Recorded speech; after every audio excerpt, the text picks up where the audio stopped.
Welcome to the Department of Plagiarism investigation. The DPI has dealt with numerous complex cases in their effort to bring plagiarists to justice and to rescue purloined texts. The first form of plagiarism that the DPI regularly encounters is known as brainchild snatching, in honor of the Latin word plagiarius, from which plagiarism originates. Brainchild snatchers sneak up on innocent papers and copy and paste them without citing any sources, putting quotation marks around direct quotes, or changing a word. They've also been known to steal and hold particularly eloquent essays for ransom. When brainchild snatchers get together, they form a kidnapping ring, which involves brainchild snatching from multiple sources. Some perpetrators have even been known to commit self-plagiarism, one of the laziest crimes in the annals of the DPI.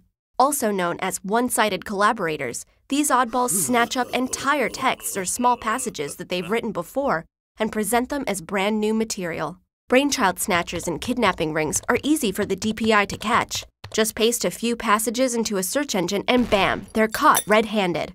The more covert forms of plagiarism include the wild goose chase technique, in which plagiarists create fake authors, book titles, page numbers, or other information in order to cover up plagiarism. And the old synonym switcheroo, in which plagiarists utilize a thesaurus as their main weapon. By substituting a synonym for nearly every word in the document and leaving the sentence structure and order of the ideas the same, plagiarists give legitimate paraphrasing a very bad name. Shoddy paraphrasing is also a key part of variations on a smokescreen, a technique in which multiple passages are paraphrased, then pasted together into one.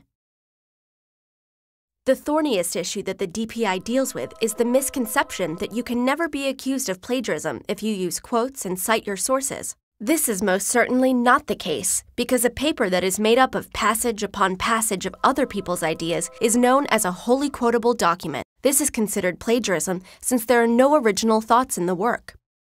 Similarly, passage after passage of too closely paraphrased text from multiple cited sources is also plagiarism of the pervasively paraphrased kind, because the ideas still aren't one's own. And lastly, the technique of revealing while concealing is plagiarism because it involves selective amnesia regarding one's sources in an attempt to cover up wholly quotable and pervasively paraphrased issues in a text. Some passages are meticulously documented, quoted, or paraphrased, while others are presented entirely as one's own. As you can see, the DPI has its hands full tackling all sorts of academic mischief and mayhem, ranging from the petty to the outrageous. Given the gravity of these transgressions, you might be wondering why you've never heard of the Department of Plagiarism Investigation's victories. That's because it doesn't technically exist. But people like you and me can be our own DPI agents to fight plagiarism and uphold the values of original thinking. We know that the best defense against plagiarism consists of writers who save themselves time, worry, and effort by taking the far easier road of just doing the work themselves.